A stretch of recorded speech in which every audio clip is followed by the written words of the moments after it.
I'd like to do is show you the contiguous data. So every time we get a second or 1,000 points here, I would like to put these blocks together and store those off to a file. So that's what we're going to do next. The way I'm going to do this is I'm going to create a little bit of room, stretching some things out here. And I'm going to put down what's called a stacked sequence structure. So let's just put this around all the stuff that's inside here. And then I'm going to click right on it and I'm going to say add a frame after. So the first thing that happens is we come in and we do this, and that's just like we had written it in the first place. The second thing we'll do now is the new stuff. So we're going to take the DAQ property node, the read property node, and we're going to wire it in. So we'll connect here, wire this one in, and I want some status information, so I'll click on that and I'll choose to tell me the current read position. Now if the current read position crosses a 1,000 point boundary, then I want to go back into the buffer and get that block and then store it off into a file.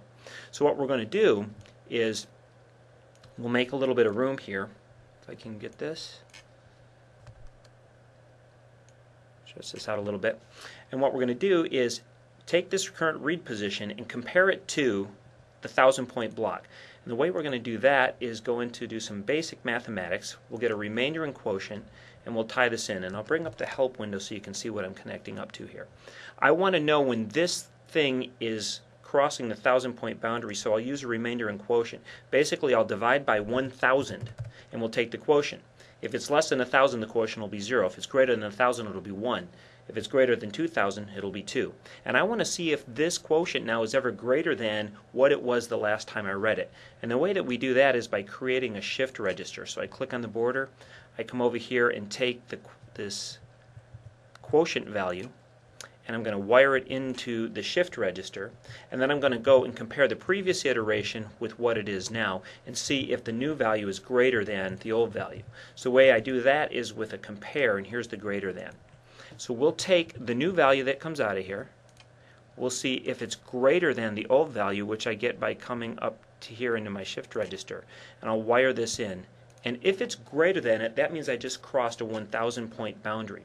So let's go back into our structures and get a case structure here, and we'll put this down. If I have just crossed the boundary, what I'd like to do now is I'd like to go and reset my read pointer, and that is right here in the read property node again, the same one that we've been using. So at this point we'll wire in our information to the property node. The next thing that we'll do is I want to do relative to, so I'll create a constant there, and a relative to is going to be relative to the very first sample in the buffer, so that's just the way that we want it to be, and we'll leave this sit like that. The offset though is going to be whatever this quotient was, whatever the value before was, and we're going to take that and we're going to say if that thing is whatever value, we'll multiply it by 1,000, and that's going to be our offset. So if that thing was 0, we'd multiply it by 1,000, we'd have a 0 offset. So let's go ahead and get a multiply. We'll put it in here.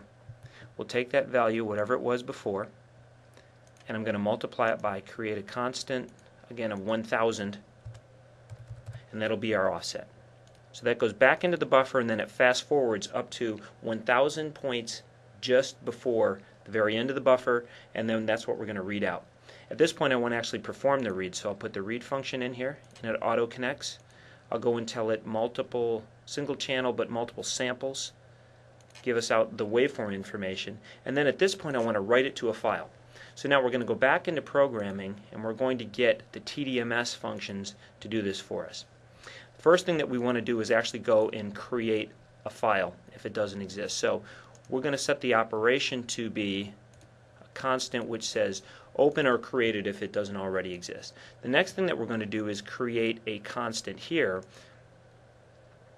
which is the file path. And the file path is going to be, let's see if I can paste that in there. Yes, we've already got this, and then I can type in the name of this. Let's call it this test2.tdms. So that's fine. So that's going to go and create that file if it needs to, and then open it if it already exists. The next thing that we want to do is the TDMS write. So we'll take this and we'll drop this in, and then I'm going to wire the data that comes out of our read up into the TDMS data. So there it is, it's connected. The other thing I have to tell it is how many points to read coming out of here, so I'm going to set that now too. So I'll create a constant and we'll tell it to read 1,000 points out of that thing every time. This was the file path, and I need to make sure that it opens up the right file, so we'll send the file path in, and that's going to do all of our data writes, and that's just fine. The last thing we want to do on the file I/O is actually go out and read it, and we're going to read this whole thing when it's all done. So we'll take the file path information. Once the loop ends, that's why I ran it through the loop right here, making sure that once the loop ends, then we'll actually go and we'll read back out of that file, and I want to take that information and send it up to our waveform graph right here. So take the data, wire it up, and now we'll see it on our waveform graph. And then finally, it would be good to close that file off. So we'll just set this here, and that'll close it down, and that's good to go. So we've got everything. Let's go ahead and close some of this stuff down. We'll clean up our diagram a little bit. You can take a look at this, and we'll go off and run this now. Here's the first thing that we do, which is just to show us the data. And then here we go and see if we've crossed a boundary. If so, we've offset, come into the buffer, and then we've displayed it on the front. So let's go ahead and restart this. So there's our data. You see I can disturb it again. If I take my test lead, come over here and we write it, we can see that we're registering that value.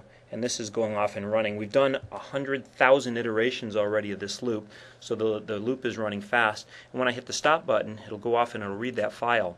And you can see all of the data. Now if we zoom in on this, you'll actually get all the fine detailed information that's in there. But this goes and shows you how you can acquire the data. You can have a fast running loop that in this case ran 140,000 iterations, and also store all that data contiguously and then read it back. And this is how you do this with LabVIEW and the DAQmx VIs in NI data acquisition.